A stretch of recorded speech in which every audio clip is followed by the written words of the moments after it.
दिल्ली के ओल्ड राजेंद्र नगर की Rao IAS study centre के बेसमेंट में पानी भरने से 3 स्टूडेंट जिनमें 2 छात्रा और 1 छात्र की मौत की घटना के बाद देश भर में शोक का माहौल है। आईएएस की तैयारी करने गई छात्रा श्रेया यादव की मौत के बाद अंबेडकर नगर के हाशिमापुर बरसावा में मातम छाया हुआ है। मां बोली, बिटिया अफसर बनने गई थी, अब लाश वापस आ रही है। इस घटना पर सरकार ने तगड़ा एक्शन लिया है और एमसीडी की कार्यवाही भी शुरू हो चुकी है। 13 कोचिंग सेंटर को सील कर दिया गया है और साथ ही कई संस्थानों पर बुलडोजर चलने शुरू हो गए हैं। तो क्या कुछ है पूरा मामला, बताऊंगी आपको इस स्पेशल स्टोरी में। नमस्कार, आप देख रहे हैं कैपिटल टीवी, मैं हूं आपके साथ पल्लवी सिंह। भाई से किया था राखी में आने का वादा, तोड़ चली गई बहन वो वादा।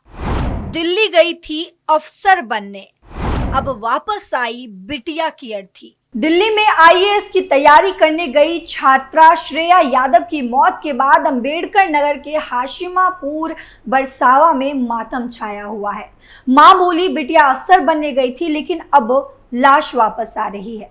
वहीं घर के बाहर खड़े भाई की रोने की चीख से सभी की आंखें नम हो जा रही थी।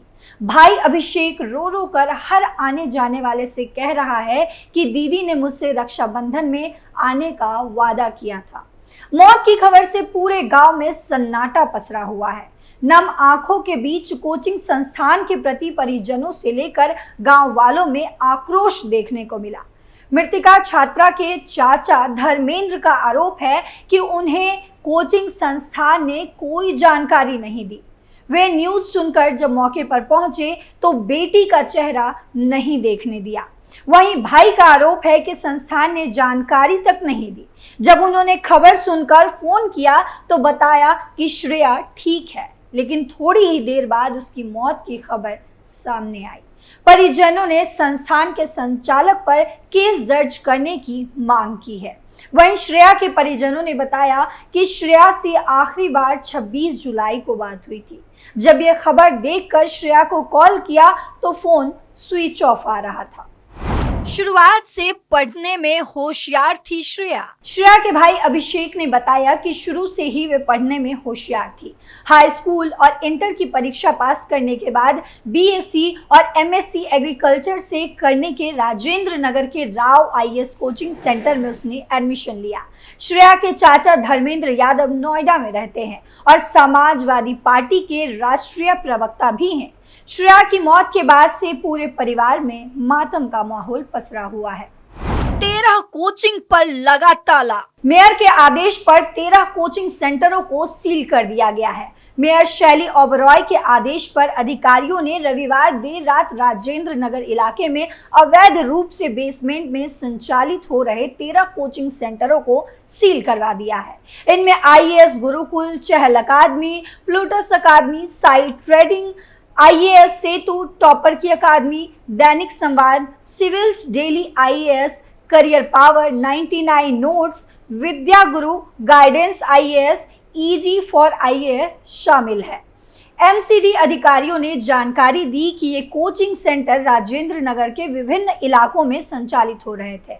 इनमें नियमों का उल्लंघन करते हुए बेसमेंट में कोचिंग संचालित होता पाया गया और मौके पर ही इनकी सीलिंग कर नोटिस चस्पा कर दिया गया।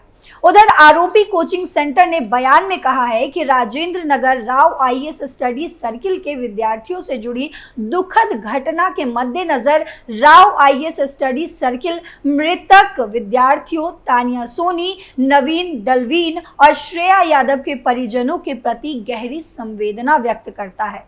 इस कठिन समय में हमारी संवेदनाएं उनके परिवार के साथ है।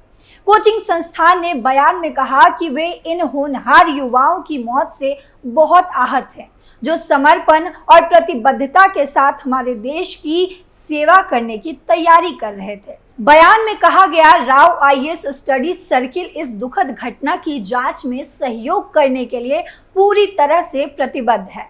हम संबंधित अधिकारियों और एजेंसियों के साथ पूरा सहयोग कर रहे हैं ताकि ये सुनिश्चित हो सके कि अभी आवश्यक जानकारी उपलब्ध कराई जाए और जांच तत्परता से आगे बढ़ सके।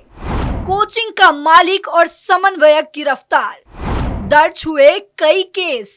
आपको बता दें कि पुलिस ने राव आईएएस स्टडी सर्किल के मालिक और समन्वयक को गिरफ्तार कर लिया है और उन पर गैर इरादतन हत्या और अन्य आरोपों के तहत मामला दर्ज कर लिया गया है। अधिकारियों और विद्यार्थियों ने रविवार को कहा कि जल निकास व्यवस्था और सुरक्षा उपायों की अनुपस्थिति के साथ साथ मानदंडों के उल्लंघन के कारण सिविल सेवा परीक्षा की तैयारी कर रहे 3 अभ्यर्थियों की मौत हुई है।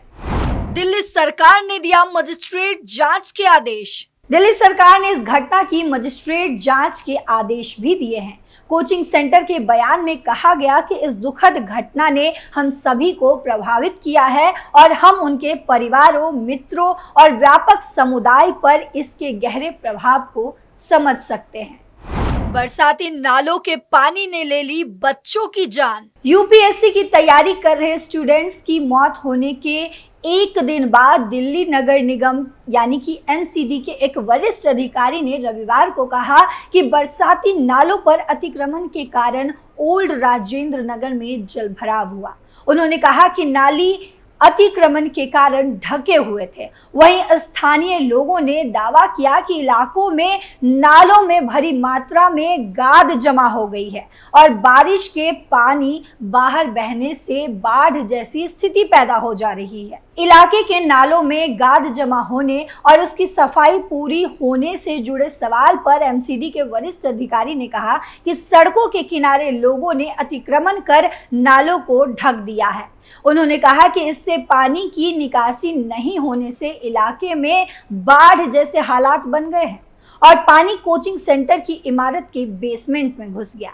वहीं आपको बता दें कि कोचिंग सेंटर एमसीडी के करोल बाग जोन में आता है। कार्रवाई हो गई शुरू, आप विधायक को मिला नोटिस। इसके साथ ही दिल्ली नगर निगम यानी कि एनसीडी ने नियमों का उल्लंघन करने वाले कोचिंग केंद्रों के खिलाफ कार्रवाई शुरू कर दी है।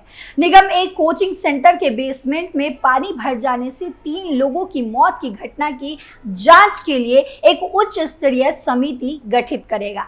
इसके अलावा राष्ट्रीय महिला आयोग यानी कि NCW ने दिल्ली के राजेंद्र नगर इलाके में एक कोचिंग सेंटर के बेसमेंट में पानी भरने से 2 युवतियों सहित सिविल सेवा की तैयारी कर रहे 3 अभ्यर्थियों की मौत के मामले में आम आदमी पार्टी के विधायक दुर्गेश पाठक को तलब किया है। हादसे के बाद अब 7 लोग गिरफ्तार। दिल्ली पुलिस ने राजेंद्र नगर की घटना मामले में 5 और लोगों को गिरफ्तार किया है, यानी इस मामले में अब तक कुल 7 लोगों को गिरफ्तार किया जा चुका है, जिसमें कोचिंग के मालिक और कोऑर्डिनेटर शामिल हैं। दिल्ली पुलिस ने कहा है कि हम इस मामले में शामिल लोगों के खिलाफ सख्त कार्रवाई सुनिश्चित करने के लिए प्रतिबद्ध हैं। पुलिस के मुताबिक एफआईआर बीएनएस की धारा 105, 106 के खंड 1, 115 का खंड 2, 290 और तीसरे का खंड 5 में दर्ज की गई है। दिल्ली पुलिस ने इनकी गाड़ी भी जब्त कर ली है। बुलडोजर एक्शन हुआ शुरू, ढह गया अवैध निर्माण। वहीं ताबड़तोड़ गिरफ्तारी के बाद अब बुलडोजर एक्शन की बारी थी, जो शुरू हो चुका है। ओल्ड राजेंद्र नगर में राव आईएएस कोचिंग सेंटर के बाहर अतिक्रमण हटाने के लिए 3 बुलडोजर लगातार गरज रहे हैं। राजेंद्र नगर में बुलडोजर कार्रवाई जारी है। राव आईएएस कोचिंग के अवैध हिस्से को बुलडोजर से तोड़ा जा रहा है। बुलडोजर एक्शन के लिए भारी संख्या में पुलिस बलों की भी तैनाती की गई है। ये बुलडोजर एमसीडी की तरफ से राजेंद्र नगर पहुंचे हैं। फिलहाल मौके पर 3 बुलडोजर ताबड़तोड़ अवैध निर्माण को तोड़ रहे हैं।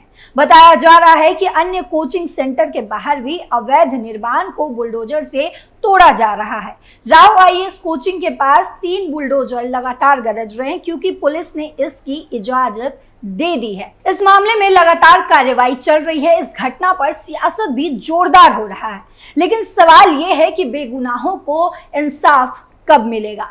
कौन पूरा करेगा उनके परिवार में उनकी कमी? फिलहाल मेरे साथ इस स्टोरी में इतना ही। देश और दुनिया की तमाम खबरों के लिए देखते रहिए कैपिटल टीवी। नमस्कार।